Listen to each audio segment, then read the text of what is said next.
여러분들의 부동산 길라잡이 부동산 가이드 진행의 강주리입니다. 최근 서울 오피스텔 시장이 조금씩 활기를 띠고 있다고 합니다.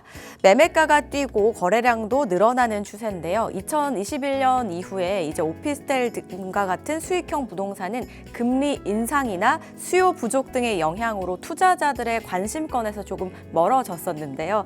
하지만 정부의 627 대책과 외국인 토지 거래 허가 구역 규제 등에서 오피스텔이 제외가 되면서 상대적으로 좀 반사이익을 누리고 있다고 합니다. 그렇다면 우리가 이제 투자처로 주목해 볼 만한 오피스텔은 어떤 곳들이 있을까요? 궁금하시다면 저에게 전화 또는 문자 주시기 바라겠습니다. 방송 보시다가 궁금하신 부분 있으시면 언제든지 연락 주시면 되고요.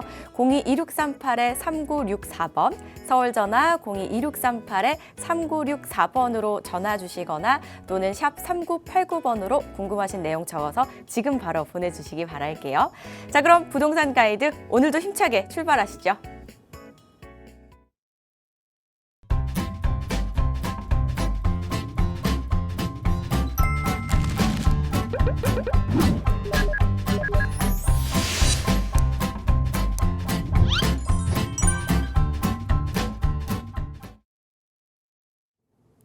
네, 부동산 가이드 오늘부터 앞으로 매주 목요일마다 함께 해주실 분입니다. 국토개발연구소의 이윤환 대표와 함께합니다. 어서 오세요, 대표님. 네, 반갑습니다. 정규신 시청자 여러분. 자, 지난주까지 금요일의 남자 이윤환이었습니다. 자, 이번 주부터는 목요일의 남자 이윤환으로 여러분들을 찾아뵙니다. 자, 어쨌든 날씨가 좀 많이 무더위에서는 좀 한풀 꺾였습니다. 그래서 날씨만큼이나 부동산 시장도 변화는 있겠죠. 자, 근데 그 변화를 어떻게 읽어내느냐가 중요할 겁니다. 자, 중요한 건 그것보다 중요한 건 여러분이 개인이 갖고 있는 고민을 어떻게 풀 것이냐가 더 큰 고민이 아닌가 생각이 됩니다. 그 고민들 다 여기도 전화 주셔서요. 말끔하게 해결하는 시간이니까 여러분들의 시간이거든요. 그렇기 때문에 많은 분들 전화 주셔서 고민 해결하시길 바라겠습니다. 네, 오늘도 저희 다양한 이야기 나눠보도록 하겠습니다. 방송 보시다가 궁금하신 부분 있으시면 주점하시고 저에게 연락 주시면 대표님께서 또 속 시원하게 해결 도와주신다고 하니까요. 많은 연락 주시면 되고요. 그리고 방송 중에 또 이야기 나누는 부분이 좀 아쉽다 하시는 분들을 위해서 오프라인 자리도 준비되어 있거든요. 어떤 자리죠, 대표님? 자, 매주 격주 수요일 날 오후 1시에 진행되는 세미나입니다. 자, 세미나를 통해서 좀 그 공부해야 될 것들이 많이 있어요. 우선 부동산 시장도 좀 읽어야 될 거고요. 그리고 여러분들이 제일 관심 있어 하는 투자적인 관점에서 그것도 소액 투자, 뭐 큰 금액으로 이렇게 하는 게 아니라 소액으로 투자해서 큰 이익을 낼 수 있는 그런 투자 방식이 어떤 게 가장 조금 좋은 거냐라는 거를 또 공부하는 자리, 그리고 또 여러분들이 갖고 있는 고민을 바로바로 해결해 드리는 시간까지 해서요. 세미나에 오시면 그야말로 종합 선물 세트가 아닐까 생각이 됩니다. 날씨도 많이 좀 무더위에서는 좀 풀렸으니까 여러분들 시간 내서 운동 삼아 오실 겸 해서 여러분들 궁금한 거 있으면 또 물어보실 좀 해결 주실 겸 또 부동산 시장 어떻게 또 흘러갈 것이냐라는 것도 또 좀 공부할 겸 여러 가지로 일석삼조라는 생각으로 세미나에 오시면 분명히 여러분들한테 큰 도움 되리라고 약속을 합니다. 네, 부동산의 A부터 Z까지 궁금하신 분들 한번 참석하셔서 여러 가지 이야기 나눠보시기 바랄게요. 문의사항은요. 02-2638-3964번과 샵 3989번으로 연락 주시면 되겠습니다. 저희는 잠시 이슈 이야기 나눠보고 갈게요. 우리나라에서 사실 가장 어떻게 보면 좀 실용적이라고 해야 될까요? 이런 전세 제도가 굉장히 활발하게 진행이 됐었는데 이게 정말 100년 넘게 유지되어 왔었는데 이제 폐지가 되지 않을까 라는 이야기가 심상치 않게 나오고 있습니다. 얼마 전에 이제 97 대책이 발표가 됐었는데 물론 이 대책 안에 이 전세 제도를 폐지한다라는 이야기가 들어 있었던 게 아니라 이대로 가게 된다면 전세 폐지에 한 발짝 좀 다가가게 되지 않을까라는 우려의 목소리가 나온다는 거죠. 왜 이런 이야기가 나오게 된 건지 저희 대표님께 한번 들어볼게요.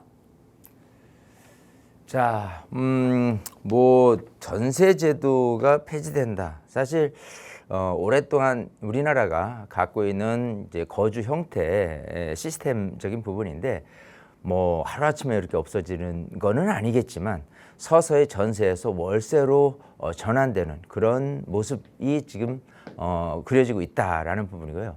자, 일단 그 이재명 정부 들어서 지난 6월 27일 초고강도 대출에 대한 규제를 대책을 내놓고 나서 이제 9월 7일 같은 경우는 이제 공급 확대 정책이에요. 자, 거기에 또 뭐가 들어가 있냐면은 대출인데 전세자금의 대출까지 규제를 조금 더 진일보했습니다. 자, 기본적으로 이제 무주택자는 상관이 없는 얘기고요. 주택이 있으신 분이 어떤 사정에 의해서 내 집에서 못 살고 다른 곳에서 살아야 될 수밖에 없는 상황이 있을 거예요. 어쨌든 그런 분들이 거기 가서 전세를 얻는다라고 한다면 대출을 받아서 이렇게 전세로 거주를 하게 될 텐데 그전 같은 경우는 2억 2천에서 한 3억 선에서 이게 대출이 이렇게 가능했었다라고 한다면 앞으로는 딱 2억 그냥 무조건 2억까지만 대출이 된다라는 부분 때문에 결국은 그 전세금이 좀 오바됐다라고 한다면 그게 결국은 좀 월세로 전환되는 예를 들어 뭐 3억이었는데 전세가 나 이제 대출이 2억밖에 안 된다 그러면 1억에 대한 부분만큼은 결국은 월세로 전환되는 부분이 자연스럽게 이어지지 않을까 생각을 합니다. 자, 어쨌든 이런 제도도 부동산 규제책 중에 하나긴 하는데 반드시 순기능만은 있다라고 보지는 않습니다. 역기능도 반드시 있거든요. 그렇기 때문에 정부에서는 이런 부분들이 우선적으로는 대책이라는 규제책으로서 쓰인다고는 하지만 그것이 흡사 뭐 집값 상승이라든지 어떤 전세를 얻고자 하는 사람들이 좀 이렇게 이동하는 그것들이 잦아들게 된다면은 결국은 또 전세값을 상승하는 그런 부분으로 도화선이 될 수 있는 부분이기 때문에 계속해서 정부는 어떤 대책을 내놓고 마는 게 아니라 그 대책이 가지고 있는 어떤 역할 이 부분이 잘 진행되고 있는지 그렇지 않다라고 하면 과감히 또 폐지도 해야 될 필요가 있겠다 생각을 합니다. 네, 대출 규제가 좀 타이트하다 보니까 이제 월세로 좀 자연스럽게 전환이 되는 현상, 그러니까 전세의 월세화가 좀 많이 일어나지 않을까라는 이 상황이 되다 보니까 이런 우려가 나오고 있는 겁니다. 많은 분들께서도 이런 고민들 하고 계실 겁니다. 근데 사실 뭐 우리 하나하나가 다 해결을 할 수는 없는 부분이잖아요. 하지만 또 최선을 다해서 그 안에서 전략 잘 세워서 한번 임해 보시기 바랄게요. 그리고 그 최선의 전략은 저희 부동산 가이드와 함께 해주시면 되고요. 오프라인 자리 다시 한번 안내해드리고 저희 본격적으로 상담 시작하도록 할게요. 성수동 인근에서 진행이 됩니다. 9월 17일 수요일 오후 1시에 진행이 되니까요. 이 부분 메모해 놓으셨다가 꼭 참석해 보시기 바라고요. 문의사항은요. 02-2638-3964번과 샵 3989번으로 많이 연락 주시기 바랄게요. 저희는 그럼 걸려온 전화 있어서 바로 또 연결해 보도록 하겠습니다. 여보세요? 네, 여보세요. 네, 안녕하세요. 네, 안녕하세요. 네, 시청자님 반갑습니다. 네, 어떤 점이 반갑습니다. 좀 궁금하실까요? 제가 네. 안산에 그 집이 있는데 전세를 주고 동탄으로 이사를 왔거든요. 예, 예. 그래서 그 안산에 있는 집을 팔아야 될지 그대로 둬야 될지 네. 지금 고민 중에 있어서 전화드렸습니다. 네. 현재 이제 보유하고 계신 곳을 거주는 안 하고 계시는데 이곳을 좀 처분을 해야 될지 아니면 계속 가지고 가도 될지 궁금하신 거죠? 네네. 알겠습니다. 대표님 바로 연결해 드릴게요. 대표님. 네. 네, 반갑습니다. 네, 반갑습니다, 대표님. 네, 안녕하세요. 자, 네. 지금 안산에 네, 뭐 집이 있어요. 네. 자, 근데 네, 이제 동탄으로 지금 이사를 하신 거죠? 네. 자, 안산에 그래서- 있는 거 전세 주고 이쪽으로 동탄으로 네, 전세 이주했어요. 주고 이제 동탄으로 왔어요. 그런데 전에 갖고 있던 안산에 있는 주택을 어떻게 할까? 네. 그 안산에 있는 주택을 언제부터 갖고 계셨어요? 지금 한 7, 8년 됐어요. 17, 8년. 어쨌든 가격이 올랐잖아요. 많이 오르지 않았어요. 많이 오르진 않았지만 가격이 조금 오르긴 네. 했는데 네. 이제까지 17, 8년 동안 많이 오르지 않았다라고 한다면 앞으로도 그럴 것이라고 감히 예측을 할 수 있어요. 앞으로도요. 예, 자 볼게요. 우선 지금 갖고 계신 아파트가 안산에 그 무슨 동에 무슨 아파트예요? 본호동이요. 본호동 본호는 신안 1차 아파트. 신안 1차 아파트. 네. 자, 이 신안 1차 아파트가 본호동이라고 했잖아요. 네. 우선 안산 시내를 이렇게 보면요. 여기 이제 안산입니다. 자, 이게 안산이고 이렇게 크게 이렇게 딱 갈려서 여기는 상록구로 들어가고요. 네. 여기는 본호동으로 들어가요. 네. 네. 근데 안산이 도시계획이거든요. 근데 예전부터 이제 안산이 이란 도시가 만들어지면서 거주지로서 많이 이렇게 됐었던 곳이 어떻게 보면은 이 상록구 쪽이 오히려 좀 많이 거주지로 이제 활용이 됐었다는 거예요. 왜냐하면 본호동 같은 경우는 이 단원구 같은 경우는 이 이제 반월 특수 국가 산업단지가 있기 때문에 네. 이 주거 지역보다는 오히려 산업단지 쪽에 역점을 둔 곳, 또 산업단지 근처에도 새 아파트들이 이렇게 많이 들어선 케이스가 됐는데, 그렇지 않은 이 상록구 같은 경우는 오히려 오래된 주택들이 지금은 이제 많아진 거죠. 그런 상태에서 본다면은 항상 어디든지 그래요. 서울도 강남과 강북을 비교할 때 새로운 신도시는 강남 쪽인 거고 옛 구도심은 그 강북 쪽이 되는 거예요. 근데 집값은 어떠냐 하면은 결국은 강남이 더 비싸요. 그죠?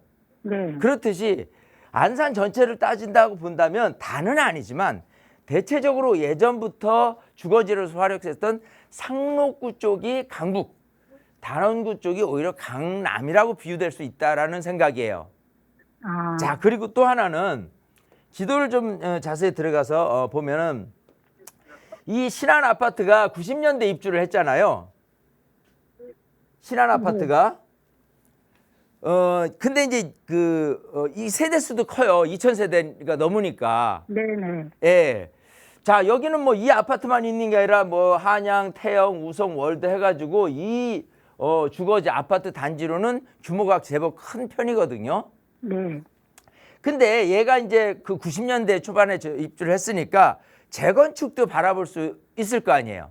그거를 지금 혹시나 하고 기다리고 있거든요. 그렇죠. 근데 이제 그 당시 지었을 때 찾아보면 용적률이 몇 %냐를 잘 파악을 해야 되는데 그 당시 찾아보면 용적률이 293%예요. 자, 지금 신안 아파트 보면은 가장 높은 층이 20층까지도 있어요. 네. 자, 그러기 제 얘기는 293%의 용적률을 찾아 먹었을 때 지금 다시 재건축을 했을 때 이게 만약에 뭐 준주거로 바뀌어가지고 한 400%될 거다라고는 모르겠지만 똑같이 293%만 찾아 먹은 상태에서 재건축이 된다라고 한다면 결국은 여기 있는 주민들이 공사비, 시공비를 다 부담을 해야 되는 거예요. 그러면 보통 이런 아파트 한 채, 그러니까 전체 2000세대가 되는 각 세대수의 추가 분담금, 그죠? 공사비 정도가 얼마 정도 들어가냐라고 한다면 대략 한 4억에서 5억 들어간다고 가정을 했을 때 이 집값이 현재 30평대를 기준으로 했을 때 4억이 안 된다고 한다면 여기 있는 주민들이 야 4, 5억 들여서 재건축 나 돈 없어. 동참 안 할래. 그렇게 된단 말이에요. 그러면 결국은 오래됐다고 해서 재건축이 무조건 되는 게 아니고 주민들에 의해서 찬성이 많아야지만 재건축이 되는 건데 결국은 재건축되기가 쉽지 않을 것이다라고 판단하는 거예요. 이해되시겠어요? 네.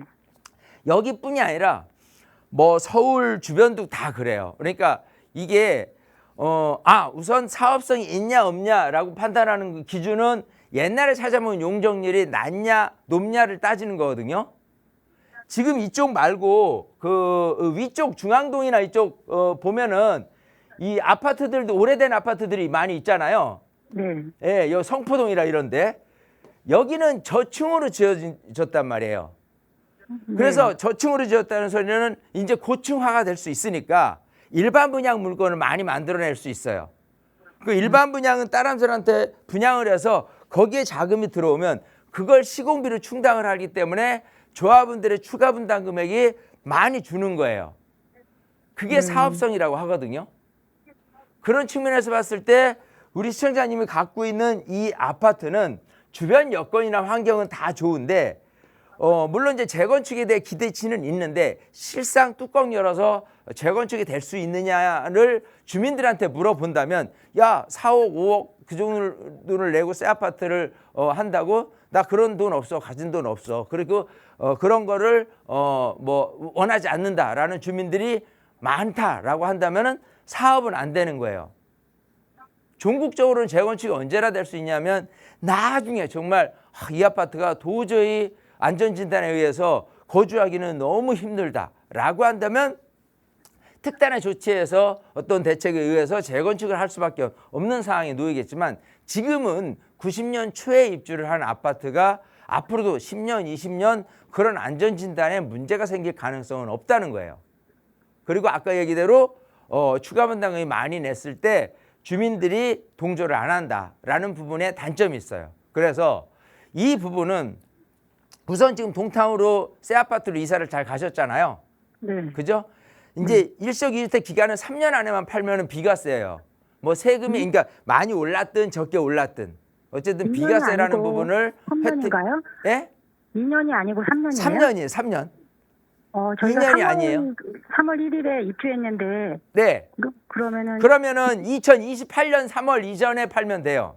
아, 여기 안산에 있는 아파트를 네. 2년이었다가 그럼 바뀌었어요. 받는 거예요? 예. 자, 어쨌든 저는 이거를 어쨌든 지금 기간도 일시적 2주택 기간이잖아요. 네. 저는 물론 이제 세입자가 들어있기 때문에 임차인이 들어와서 들어와 있기 때문에 그 만기 시점에서 팔아야지만 수요자들이 있긴 하는데 만약에 그 전이라도 전세 낀 상태에서 누가 사려 한다라고 한다면 매도를 하는 게 낫겠다는 거예요. 이해하시겠어요? 네네네. 예, 끝까지 뭐 가져가서 좋은 장점은 어떤 생각한 대로 재건축이 되면 얼마나 좋겠어요. 하지만 뚜껑 열어서 잘 살펴보면 재건축에 대한 사업성이 낮기 때문에 주민들이 동참을 안 할 것이다. 즉 재건축 때문에 가격이 올라갈 가능성은 굉장히 낮다. 차라리 그거를 현금화해서 지금 다른 쪽에 실제 재건축이라든지 재개발이든지 이런 쪽으로 사업이 잘 될 만한 곳으로 해서 투자를 해놓는 것이 더 낫다는 거예요. 아시겠죠? 그렇군요. 네네. 네, 좀 적극적으로 그냥 아이 그래 과감히 파는 게 맞겠다. 다른 분들은 기대할 수 있지만 이 방송을 통해서는 명확하게 알려드리는 거예요. 아시겠어요? 네네. 예, 그러면은 그래서 그 정도 여력으로 어디 정도에다 투자할 수 있을지 이거 그것도 팔면은 궁금하거든요. 네. 현금이 얼마가 동원될까요? 가정 한 3억 5천 정도요? 3억 5천이면 서울에서도 충분히 좋은 곳을 할 수 있어요. 아, 그래요? 그러니까 서울에서 신통기획이라든지 모아타운이라든지 이런 쪽으로 해서 3억 5천 가지고 투자를 해서 네. 생각하는 것보다 이익을 많이 낼 수 있는 지역, 그 지역은 결국은 뭐 강남하고 가까운 데라든지 한강하고 가까운 데라든지 어쨌든 그 주변에 아파트 시세가 높아 있는 곳으로 해서 충분히 들어갈 수가 있거든요. 3억 5천 가지고는. 그래요? 예. 근데 그런 그 모아타운이나 신통기획도 사업이 자꾸 진행이 되다 보면은 프리미엄이 붙고 더 올라가겠죠, 가격이. 그렇죠. 그럼 시간이 갈수록은 내가 더 불리한 거예요. 내 거를 늦게 팔수록은 오히려 불리하다는 생각에서 빨리 매도를 하고 빨리 서울로 좀 투자를 잘 하는 게 낫겠다 생각을 하는 거예요. 아시겠죠? 네네. 지금부터 요 땅 해서 파는 네. 데만 목적을 두시고 빨리 팔고 다시 연락을 주시면 되고 아니면 또 파는 상황이 생겼다. 또 계약이라도 뗐다. 그러면 얼른 세미나 오시면 돼요. 오셔서 공부를 하다 보면 이런 게 있었어 하고 알게 된단 말이에요. 아시겠죠? 네네. 감사합니다. 지금 17, 18년 동안 여기 돈 못 벌었는데 이제라도 돈 벌어야 될 거 아니에요. 그래요. 너무 감사합니다. 그래요. 이렇게 정리해드리겠습니다. 네, 고맙습니다. 네. 네, 재건축은 현실적으로 시간이 좀 걸리지 않을까라고 말씀을 주셨고요. 매도 쪽에 의견을 주셨습니다. 좋은 판단 꼭 내려보시고 혹시나 매도 후에 이제 어디로 가야 될지 고민되신다면 저에게 전화 또는 문자 또는 세미나 참석해 보시기 바라겠습니다. 상담 내용 도움되셨길 바랄게요. 다음 전화도 바로 연결해 보겠습니다. 여보세요? 네, 안녕하세요. 네, 안녕하세요. 시청자님. 어떤 점이 좀 궁금하실까요? 네. 저는 네. 동작구 신대방동 고래마의 자이 더 포레스트 24평을 소유하고 있고 거기서 거주도 하고 있는데요. 네. 남편 직장이 경기도 이천이고 저는 잠실이 직장이에요. 아, 네. 근데 남편은 자동차로 출퇴근을 하고 있고 저는 그 대중교통을 이용하긴 하는데 네. 둘 다 출퇴근이 좀 너무 힘들고 그리고 저희 아이가 5살이어서 좀 입학 전에 좀 움직이는 게 맞을 것 같아서 제가 송파구 문정동 쪽이나 그 강동구 9호선 라인의 둔촌중 쪽 아파트를 갈아타는 게 어떨지 네. 좀 여쭤보고 싶어서 전화드렸고요. 아, 네. 그다음에 갈아타는 게 좋다면 네. 어느 쪽 아파트를 매수하는 게 좋을지 궁금하고 네. 아니면은 그냥 그 현재 갖고 있는 그 보람의 자이를 계속 보유하고 예. 그 송파구나 강동구 쪽에 전세로 거주하는 게 어떨지 한번 여쭤보고 싶어서 연락드렸습니다. 네. 알겠습니다. 지금 현재 이제 보유하고 계신 곳이 동작구에 아파트를 보유하고 계신데 거주도 함께 이곳에 하고 계시기 때문에 직장이 이제 두 분 다 좀 거리가 있으셔서 옮기려고 하시는데 이거를 처분하고 옮겨야 될지 아니면 여기를 보유한 채 전세로 가셔야 될지 이 부분이 고민이신 거죠. 네. 네네. 만약에 매수를 하게 된다면 어떤 아파트가 좀 괜찮을지 이 부분까지 저희 대표님께 좀 부탁을 주셨습니다. 그럼 바로 연결해 드릴게요. 네. 네, 반갑습니다. 네, 안녕하세요. 안녕하세요. 자, 지금 갖고 계신 게 이제 동작구 신대방동의 보람의 자이 더 포레스트예요. 네. 자, 이게 이제 7호선 신대방 삼거리역하고 가까이 붙어 있잖아요. 네네. 역세권 아파트에 또 지어진 지 얼마 안 됐어요. 2021년이니까. 네. 그러니까 여러 가지가 장점은 있어요.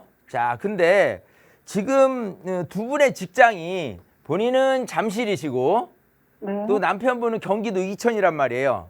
네. 여기서 출퇴근한다는 거는 너무 멀죠. 네, 좀 불편하기도 힘들어요. 하고 여러 가지인데 이거를 놔둔 상태에서 전세로 그냥 이쪽 좀 뭐 송파구 쪽에 전세로 사는 거 그게 맞겠느냐라 생각하면 그거는 아니올시다예요. 왜냐하면 기본적으로 동작구도 좋지만 이 동작구 팔고 송파구로 간다라고 한다면 송파구가 더 유리해요. 그래서 이왕 네. 실거주 측면에서 한다라고 한다면은 결국은 그걸 과감히 매도를 하고 일로 넘어와도 일로 넘어오는 게 더 좋다예요. 자, 근데 중요한 건 그거 팔고 얼마가 내가 내 손에 있고 또 얼마짜리 아파트 정도를 하려고 하느냐 그게 또 궁금하거든요.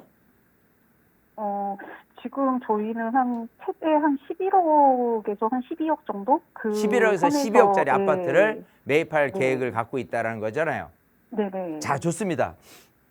자, 이거는 뭐 아쉽 할 거 없이 과감히 매도를 하고 자, 이쪽 뭐 송파라든지 아니면 강동이라든지 이쪽을 하는데 자, 11억이나 12억 갖고 어디를 살 거냐잖아요.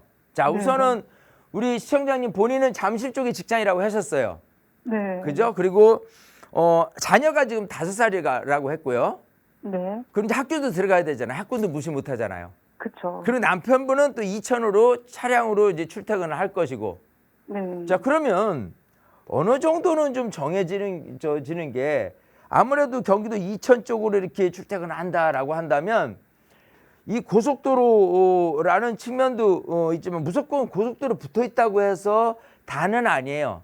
정말 중요한 거는 뭐냐면 인터체인지가 어디냐에 따라서 접근성이 많이 틀려져요. 보통 인터체인지에서 많이 막히거든요. 예를 들어서 서하남 IC가 있고 또 나와서 송파 IC가 있어요. 자, 강남으로 송파로 진입한다 뭐라고 한다면 송파 IC로 진입을 하겠지만 서하남 IC가 오히려 좀 수월할 수도 있다는 소리예요.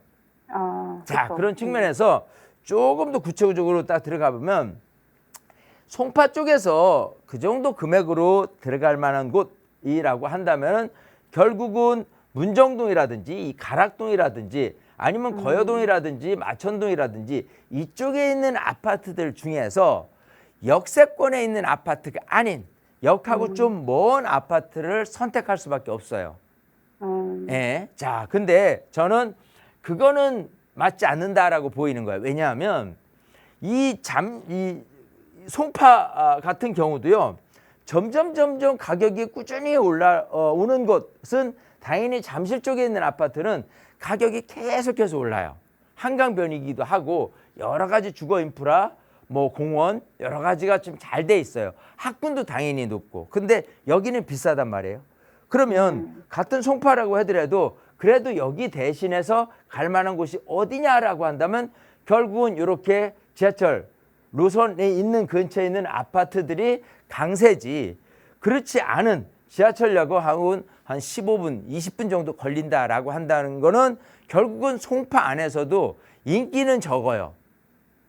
자, 그렇게 된다면 조금 더 인기 있는, 꼭 송파 안에서 찾을 게 아니고 강동구 쪽으로 넘어가도 나쁘진 않다고 말씀을 드리고 싶은 거예요. 자, 그래서 그 금액 정도로 간다라고 한다면, 자, 서하나마이시를 딱 나왔어요. 그러면 이제 둔촌주공 이제 재건축 때 올림픽 파크 프레온이 있고, 뭐 이 근처 아파트는 비싸죠. 자, 근데 잘 찾아보면요, 이쪽에 올림픽 파크 프레온 12,000세대 옆쪽에 이 그 보훈병원이 있고요. 이쪽 보면은 여기에 초등학교, 중학교 해서 학교들이 많이 있습니다. 여기 보면 아파트 단지들이 대단지 아파트들은 아니지만 좀 알찬 아파트들이 있어요. 그래서 여기 같은 경우는 지하철 9호선 근처이기도 하고 마찬가지 5호선 근처이기도 해요. 자, 여기 있는 아파트를 선택을 했을 때 기본적으로 지금 올림픽 파크 프로 둔촌주공 재건축 때 아파트 가격이 상당히 올랐습니다. 예. 처음에는 뭐 20억 좀 이상 고개 들었을 때 그런가 보다 했더니 뭐 25억 훌쩍 넘고 막 그렇게 되거든요. 자, 그러면 이렇게 좋은 인기 있는 아파트가 있는 반면에 이 근처에는 살고 싶은데 여기는 못 들어간다라고 한다면 결국은 아까 얘기한 같은 둔촌동이라도 조금 단지 크기가 크지 않다고 하더라도 여기를 들어오자는 수요자들은 많이 있을 거예요. 더군다나 학군이 받쳐주고, 그리고 이 지하철 9호선이라든지 또 5호선을 이용하기도 쉽고, 또 공원도 잘 돼 있어요. 일자산 공원이라고.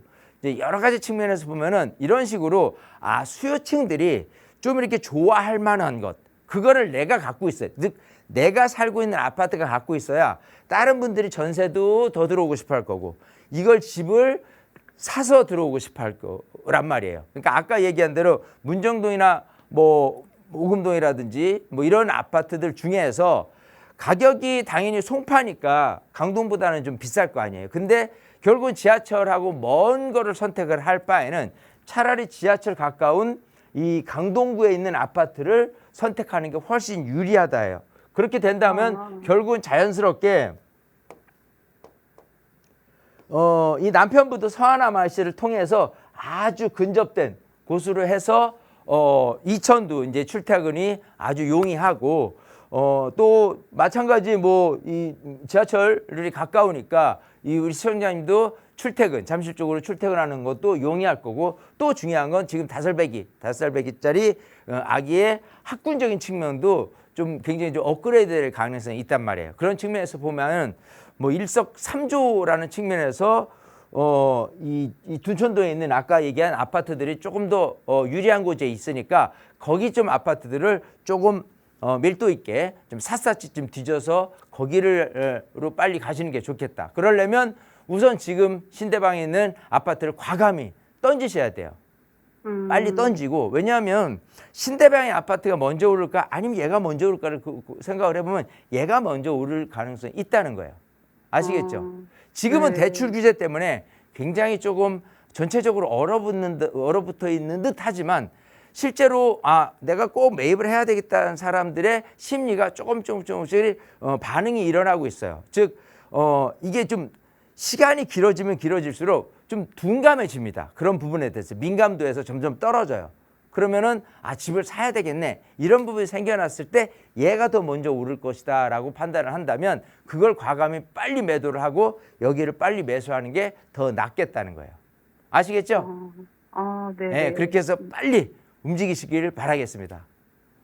네, 너무 감사합니다. 그래요. 네. 이렇게 정리해드리겠습니다. 지금 보유하고 계신 곳은 정리를 좀 하시고 보고 계신 지역 중에서는 둔촌동으로 가시면 좋을 것 같다라고 이제 말씀을 주셨습니다. 이 부분 참고해 보시고 또 가족분들과 상의해 보신 다음에 좋은 판단 꼭 내려보시기 바라겠습니다.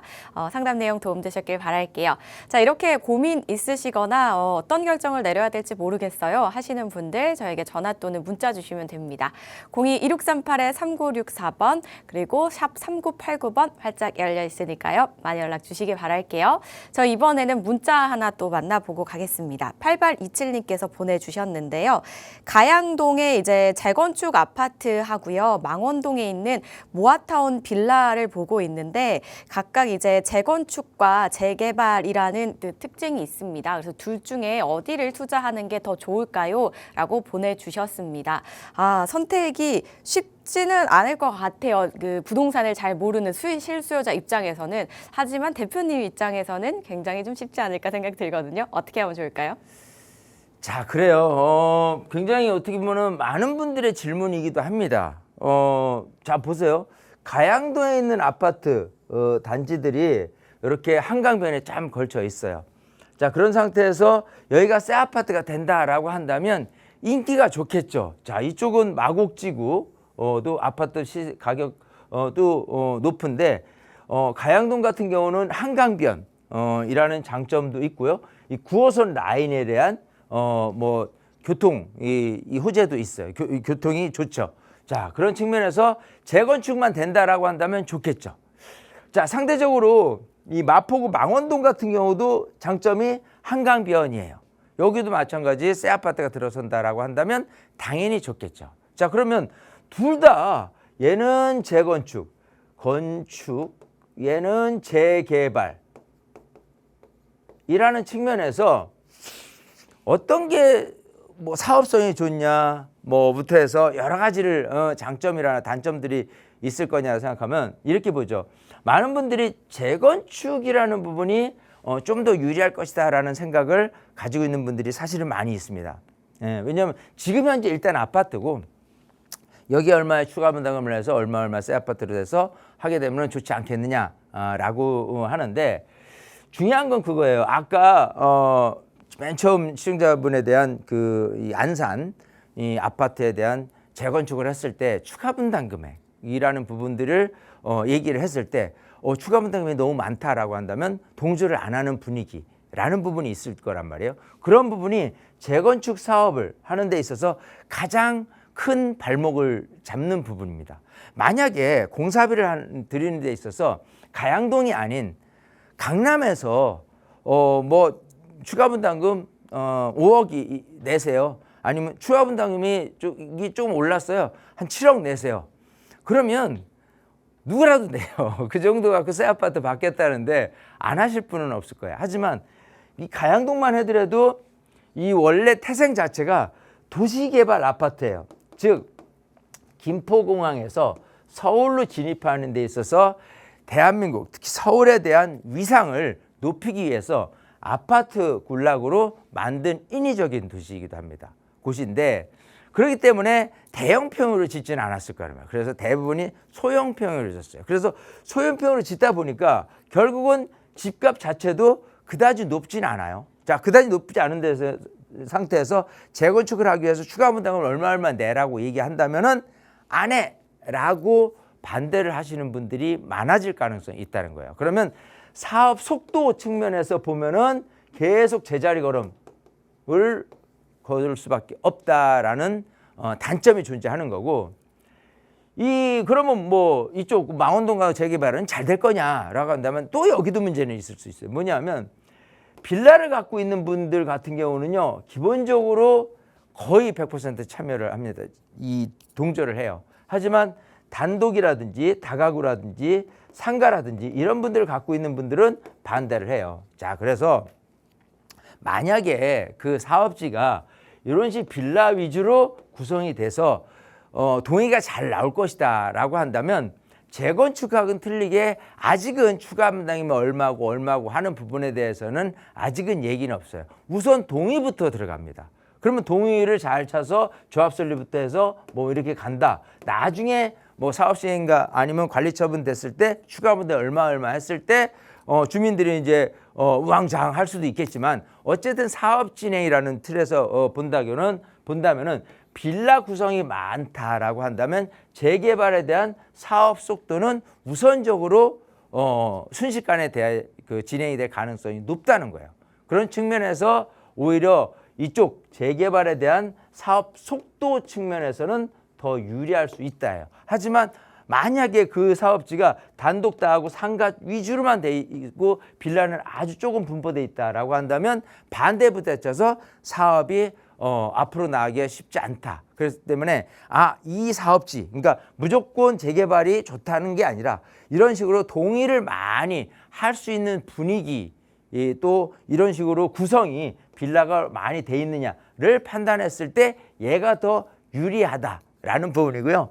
재건축 같은 경우는 아까 얘기대로 이런 소형 아파트 단지의 시세가 있는데 거기에 추가분대 얼마 해서 사업을 하자라고 했을 때 대체적으로 동의를 쉽게 안 하는 단점이 있다라는 부분을 극명하게 구분해서 좀 생각을 해야 될 것 같고요. 어쨌든 이 문자 사연에 대한 내용에 대한 부분은 물론 선택이 나름인데 제가 얘기하는 거는 실제로 재건축에 대한 부분으로 사업이 진행되기에는 이쪽 재개발, 빌라 구성이 많은 재개발이 좀 더 유리한 고지에 있다라는 것만 말씀을 드리면 여러분들 이해가 좀 쉬울 것 같습니다. 네, 뭐 동의율이나 이제 사업 속도를 봤을 때 그래도 조금이나마 좀 빠르고 잘 될 가능성이 높은 쪽은 재개발이지 않을까라고 말씀을 주셨거든요. 이 부분 한번 참고를 해보시고 또 신중하게 한번 판단 내려보시기 바라겠습니다. 문자 주셔서 고맙습니다. 저 이번에는 계속해서 전화 연결해 보겠습니다. 여보세요? 네, 안녕하세요. 네, 반갑습니다. 네. 어떤 점이 궁금하세요? 예, 저는 신림동 95번지 일대에 다가구 주택을 보유하고 있는데요. 네. 그 가로주택 정비 사업을 한다고 하는데 조합 설립 동의서를 해주는 게 좋을지 가로주택 정비 사업보다는 이제 모아타운이 규모도 크고 하니까 좀 기다렸다가 모아타운 할 때 동의서를 제출하는 게 나을지 아니면은 그 다가구 주택은 평가도가 낮게 나오고 아파트를 뭐 한두 개 정도 준다는데 네.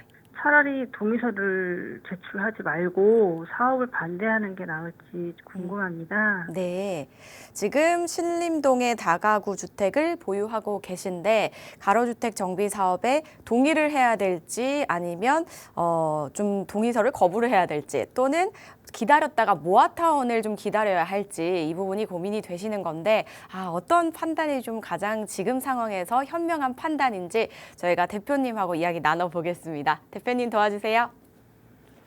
네, 반갑습니다. 네, 안녕하세요. 안녕하세요. 자, 지금 이제 뭐 가로주택 정비 사업을 한다고 그래요, 신림동에.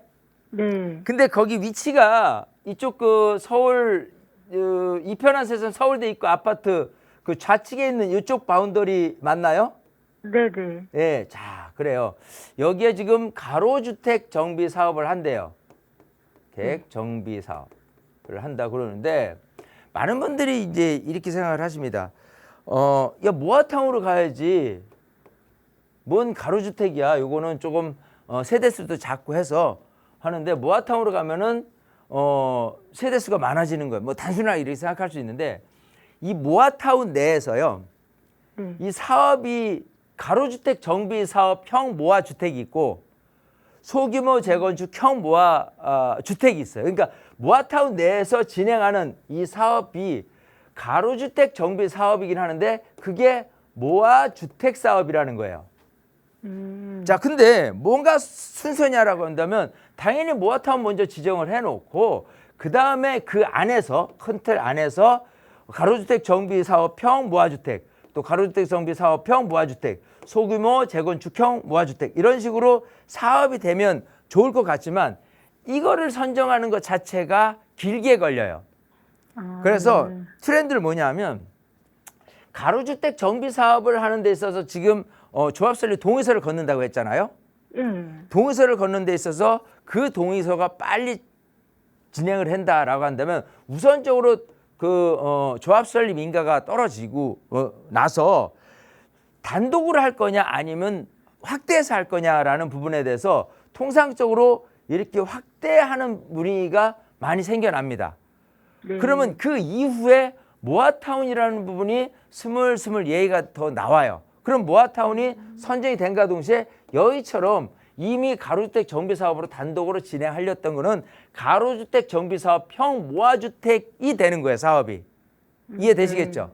네. 그러니까 순서가 좀 달라질 뿐인데 오히려 현명한 사업이 좀 빠르게 진행될 수 있는 방법 중은 가로주택 정비사업이라는 부분을 우선 진행하고 그 인근을 확대해서 모아타운을 선정하는 방식이 오히려 현명할 수 있다는 거예요. 그래서 거기는 그 현장 굉장히 현명한 사업 방식으로 지금 가고 있다는 거예요. 그런 측면에서 조합은 동의를 해주는 게 맞냐라는 부분인데 다가구 주택을 갖고 있다고 했잖아요. 네. 많은 분들이 다가구 주택 갖고 있으면 평가가 좀 덜 나와요. 빌라에 비해서 그잖아요. 평당 금액으로 따진다면. 하지만 네. 이런 가로주택 정비 사업, 이런 소규모 이 재개발, 재건축 사업에 대한 부분은 보통 이제 도정법에서 진행하는 재개발 사업은요 2채 줍니다. 근데 여기는 3채까지 줘요. 그러니까 만약에 3채까지 줄런지는 모르겠지만 평가가 많이 나와야지 3채를 주겠지만 최소한 2채에서 3채를 받을 수 있다라고 했을 때 그 아파트가 나중에 아파트 시세가 높아진다. 만약에 지금 이 편한 세상 서울대 입구라든지 또 아니면 여기 신림 현대 아파트 시세를 판단해보면요. 여기 아파트가 굉장히 좀 비싸요. 여긴 20평대, 30평대만 하더라도 12억에서 14억까지 호가고 여기 같은 경우는 뭐 8억 정도에 그쳐요. 자, 여기가 단순히 요 가로주택 정비 사업만 진행할 게 아니라 전체적인 모아타운으로 형태의 틀을 갖춘다면 결국은 이 편한 세상 서울대 입구 아파트 단지 같은 한 2,000세대 아파트가 들어설 경우에 시세가 굉장히 올라가겠죠. 그럼 시세가 올라가는 만큼 내가 한 채가 아니라 2채 내지 3채를 갖고 있다라고 한다면 다가구 주택 가지고 계신 분이 평가는 좀 덜 받는 것 같지만 나중에 아파트 시세가 높아졌을 때 이익은 크단 소리예요. 그렇기 때문에 차라리 저는 빠른 시간 내에 그 조합 설립 동의서를 해주는 게 여러 면에서 더 유리하다 이렇게 말씀드리고 싶어요. 네. 아시겠죠? 네, 잘 그러니까 알겠습니다. 이것저것 주변에서 이렇다 저렇다 고민하지 마시고 네. 거의 제 말 속에 정답 같이 뭔가 좀 확실한 어떤 사업이 빨리 되면 좋은 거 있거든요. 여러 가지 측면에서. 그래서 주저하지 마시고 조합 설립 동의서 얼른 내주시는 게 좋겠다. 이렇게 말씀드리고 싶어요. 네. 아시겠죠? 잘 알겠습니다. 네, 이렇게 감사합니다. 정리해드리겠습니다. 네, 동의 쪽에 무게 실어 주셨고요. 그리고 이제 아파트를 받을 때도 다가구가 불리해 보이지만 2-3채를 받으면 이제 시세도 2-3배 되니까 이 부분을 좀 생각해 보라고 말씀을 주신 것 같거든요. 잘 참고해 보시기 바라겠습니다. 상담 내용 꼭 도움되셨길 바랄게요. 저희는 다음 전화도 바로 연결해 봅니다. 여보세요? 여보세요? 예, 안녕하세요. 시청자님. 네. 어떤 네, 점이 좀 안녕하세요. 궁금하세요? 네. 저는 그 실거주 목적으로 네. 14억에서 15억짜리 아파트를 사려고 하는데 네. 어디로 사야 할지 고민이고요. 네. 그리고 강남구 학동역 인근이 남편 직장이라서 네. 7호선 라인으로 저희가 동작구 상도동에 예. 전세 거주 중이에요. 네. 그래서 이 지역에 있는 아파트를 매입하는 것과 예. 그리고 같은 7호선 라인에 있는 광진구 자양동에 있는 네. 아파트를 매입하는 것, 그리고 또 아니면 저희가 신분당선 라인에 예. 청계산 입구역에 있는 그 인근의 내곡동 아파트 20평대를 네. 매입할지 그 부분이 고민이고요. 예. 그리고 어디가 앞으로 투자성이 좋을지도 궁금하고요. 알겠습니다. 자, 지금 3군데 지역 중에 어디가 괜찮을지 거주 투자 2마리 토끼 잡을 수 있는 곳 한번 분석해 보겠습니다. 대표님. 네, 반갑습니다. 네, 안녕하세요. 자, 네. 볼게요. 지금 이제 남편분 직장이 학동역 쪽이라고 네네. 했어요. 네. 자, 여기를 출퇴근하려다 보니까 7호선 라인에 지금 현재 전세를 거주하고 있는 게 네, 동작구 네. 상도동 네. 쪽에 살고 있어요. 그래서 네. 여기 집을 살까? 네. 아니면 같은 7호선 라인인데 이쪽 그 자양동. 이 자양동 쪽에 있는 아파트를 살까? 네. 아니면 네. 이쪽 그 청계산역 입구에 내곡동에 있는 아파트를 살까잖아요. 네. 네, 네. 자, 우선순위만 말씀을 드리고 우선순위. 네. 그 1순위, 2순위, 3순위만 바라보면요. 네. 항상 사람들이 뭐에 의해서 가격을 매겨주냐라는 측면에서 보면요. 네. 일단은 이게 서초구 내곡동으로 들어가긴 하지만은 네. 물론 전원식으로 돼 있어요. 그러니까 공기도 좋고 장점은 있는 건 맞지만 네. 선호도 측면에선 얘하고 얘한테 나중에 밀립니다. 아무리 서초구에 있다 손 치더라도. 아, 네. 왜냐하면 지금처럼 지하철 물론 여기도 신분당선 라인을 타서 이렇게 다니는 거 좋기는 해요. 하지만 네. 주거 인프라 측면에서 보면은 불리한 거거든요.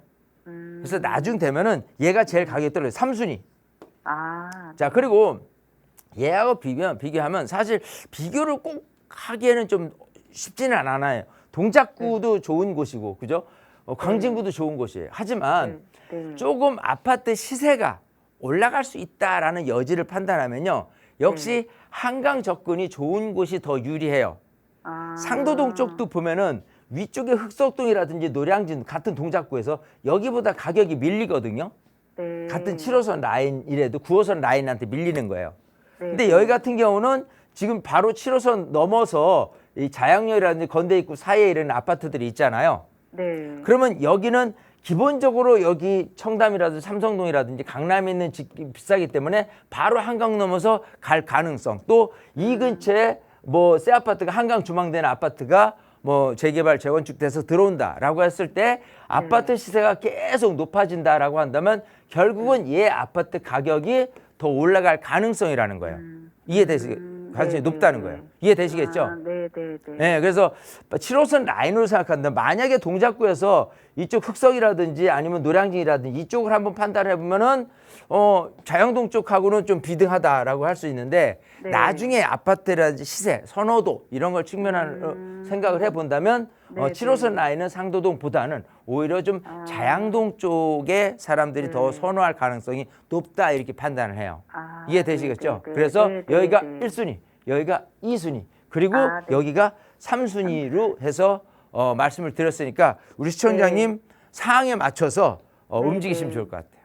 아, 네, 네, 네. 아시겠죠? 네, 네, 네. 감사합니다. 이렇게 정리해 드리겠습니다.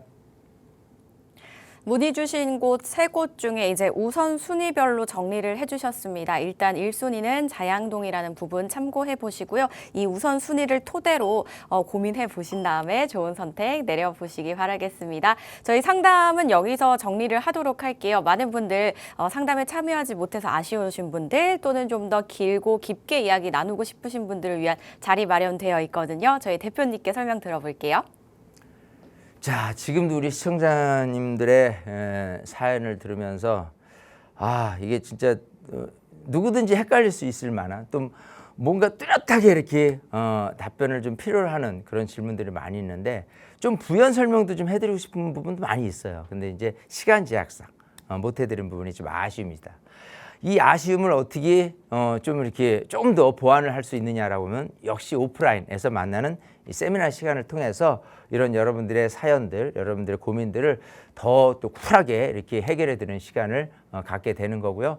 또 세미나에서는 여러분들 개개인에 대한 상담 말고라도 부동산 시장의 흐름이라든지 또 투자에 대한 개념이라든지 이런 것들에 대한 또 여러분들이 또 뭐 혹이라도 좀 궁금해하실 만한 모든 것들을 다 세미나를 통해서 알려드리니까요. 날씨 좋습니다. 뭐 걷기 하시기 좋은 날씨니까요. 걷는다 또 운동 삼아 또 뭔가를 배운다라는 마음으로 세미나에 많은 분들 오시면 아주 좋은 시간이다 이렇게 말씀드리고 싶습니다. 네, 날씨도 많이 풀렸고 나들이 가기도 좋고 또 마침 장소도 성수동입니다. 성수동이 마침 많으니까요. 한번 놀러 가신다 생각하시고 들러서 이야기 나눠보시기 바랄게요. 문의사항은 02-2638-3964번과 샵 3989번으로 많은 연락 주시기 바라겠습니다. 저희가 준비한 소식은 여기까지입니다. 저희 방송에서 제공하는 정보는 투자 판단에 대한 조언일 뿐 해당 부동산의 가치, 상승과 하락을 보장하지 않는다는 점 기억해 주시기 바랄게요. 남은 하루 즐겁게 보내시고요. 저희는 다음 주 인사드리겠습니다. 시청해 주신 여러분 고맙습니다.